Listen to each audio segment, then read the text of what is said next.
आज हमारे साथ है डॉक्टर फिरदौस जहां, जो कि क्लिनिकल साइकोलॉजिस्ट है। और आज मैं आपसे एक बहुत इंपॉर्टेंट टॉपिक पे बात करना चाहूंगी, जो है लेटिंग गो।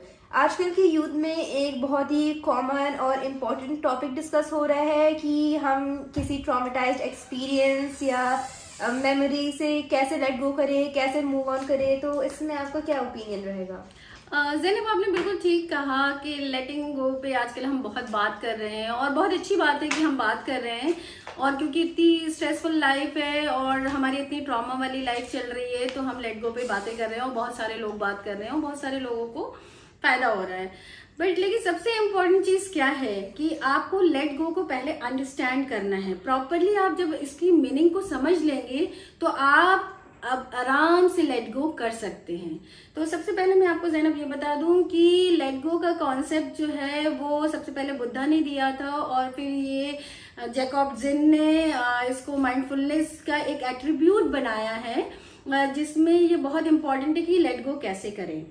तो लेट गो का सबसे मोस्ट इम्पॉर्टेंट एग्जाम्पल मैं आज बताऊंगी और करके दिखाऊंगी इनफैक्ट। तो आज मैं अपने साथ जग और कुछ प्रॉप्स लेके आई हूँ। तो are you ready? Yes. Okay, तो ये एक जग है और ये एक प्रेशियस चीज है आपके लिए, चाहे वो सिचुएशन हो, चाहे वो रिलेशनशिप हो, चाहे वो कंडीशन हो। तो आप ये समझिए कि ये आपकी माँ की लास्ट आखिरी निशानी है, ये समझ लीजिए। और इसको मैं इसमें ऐसे डालती हूँ। अब आप इसको निकालने की कोशिश करिए। ये तो निकल नहीं रहा है। फिर से ट्राई कीजिए। मेरा हाथ फंस रहा है, ये निकल नहीं रहा है। एक बार और ट्राई करो, ट्राई करने से हो जाती है चीजें।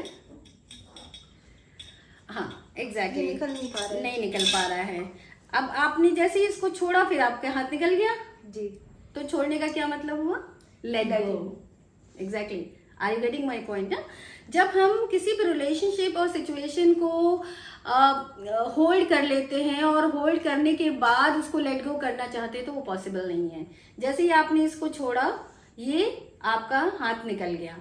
तो इसी तरह से आपकी जितनी ये जो आप हमारी जो ये इसको आप सिचुएशन मानिए, कंडीशन मानिए, रिलेशनशिप मानिए, जो भी आपकी प्रेशियस चीज है, उसको आपने ये चीज होल्ड कर लिया। अब जब आपने होल्ड कर लिया और ये वाली आपकी सिचुएशन थी, तो ये आपका निकल नहीं पा रहा था, ठीक है। और जब आपने निकाला, छोड़ा तो निकल गया। लेकिन बहुत सालों की सिचुएशन, कंडीशन, आपने मान लीजिए 4 साल, 5 साल, 10 साल से आप किसी रिलेशनशिप में थे या किसी कंडीशन में थे और आप कोशिश कर रहे थे लेकिन निकल नहीं पा रहे थे, तो आपका हाथ हर्ट हो गया, ठीक है। अभी भी आपको थोड़ा, अब जब मैंने 3 बार आपसे कहा तो आपको हर्ट फील हुआ होगा जी। तो वो आपको इतनी देर में थोड़ा सा हर्ट फील हो गया, तो आप सोचिए कि सालों साल के रिलेशनशिप में आपका कितना हर्ट होगा और कितनी आप जख्मी तरीके से आप रह रहे थे हर्ट फील में, कि आप निकलने की कोशिश कर रहे हैं, नहीं निकल पा रहे, हर्ट हो रहे हैं, हर्ट हो रहे हैं, हर्ट हो रहे हैं। तो क्या आपकी लाइफ क्या हो रही है? बिल्कुल आपकी लाइफ जो है टेंशन वाली है, स्ट्रेस वाली है। आप परेशान घूम रहे हैं कि क्या करें, क्या करें, क्या करें। लेकिन जब आपने छोड़ा तो आपका हर्ट तो है ही है, आपको चोट तो लगी हुई है, लेकिन छोड़ते ही आपको थोड़ा रिलैक्स फील हुआ। अब धीरे धीरे वो जितनी जख्म है वो हील होना शुरू हो जाएंगे। तो जब वो जख्म हील होंगे तो आपको उसकी लाइफ का इंजॉयमेंट, प्लेजर मिलना शुरू हो जाएगी, हैप्पीनेस आनी शुरू हो जाएगी। लेकिन इस चीज की हिम्मत करना, लेट गो करना, इट्स इम्पॉर्टेंट। तो जब हम इसका कॉन्सेप्ट समझेंगे तो हम उसके लिए ट्राई करेंगे, और जब ट्राई करेंगे तो उसका एक आपको टेस्ट मिलेगा, तो आप इस चीज को कर पाएंगे। और सबसे इम्पोर्टेंट बात मैं आपको ज़ैनब एक चीज और बताना चाहूंगी कि सिचुएशन, कंडीशन या दुनिया जितनी भी है, ये हमारे कंट्रोल में नहीं है और ये परमानेंट नहीं है।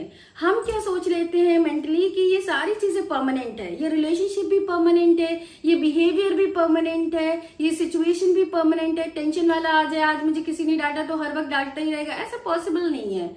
इम्परमानेंस की बात जो बुद्धा करते हैं वो बहुत अच्छी बात है। जब हम इम्परमानेंस समझते हैं कि कोई चीज परमानेंट नहीं है, चेंज होगी, तो क्या होता है कि हमारे माइंड एक्सेप्टेंस आती है और एक्सेप्टेंस के साथ लेट गो अपने आप आ जाता है।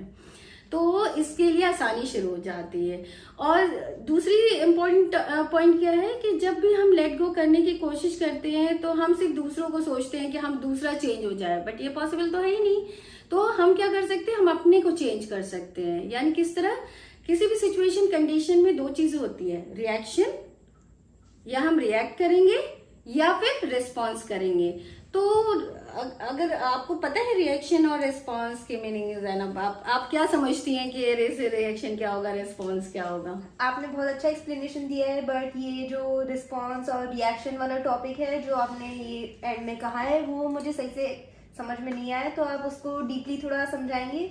एग्जैक्टली, एक्चुअली रिएक्शन मीन्स यह है कि आपने अब्यूजिव लैंग्वेज मुझे यूज किया एंड मैंने भी आपको पलट के अब्यूजिव लैंग्वेज यूज कर दिया, तो क्या हुआ, ये रिएक्शन है, ये इसमें एक नेगेटिविटी है, और क्या होता है, इससे रिलेशनशिप भी हमारा खराब हो सकता है। लेकिन मैं थोड़ा रुक करके ये देख रही हूँ कि ज़ैनब ने आज मुझे क्यों इस तरह अब्यूजिव लैंग्वेज यूज किया, कुछ सिचुएशन इसके साथ ऐसी हो गई, इसके साथ किसी ने बुरा बर्ताव किया है, उल्टा ये मेरे साथ कर रही है। तो मैं आके अगर तुमसे पूछ रही हूँ कि ज़ैनब आपको क्या हुआ आज आप ऐसा क्यों रिएक्ट कर रही हैं, तो तुमने एक्सप्लेन किया और फिर मैंने, तो ये मेरा जो बिहेवियर था वो रिस्पॉन्स था, रिएक्ट ना करके मैंने रिस्पॉन्स किया, और जिससे क्या है, हमारे रिलेशनशिप हील हो गए और अच्छे से चल रहे हैं। लेकिन अगर रिएक्ट करती तो क्या होता, रिलेशनशिप बेकार हो जाता।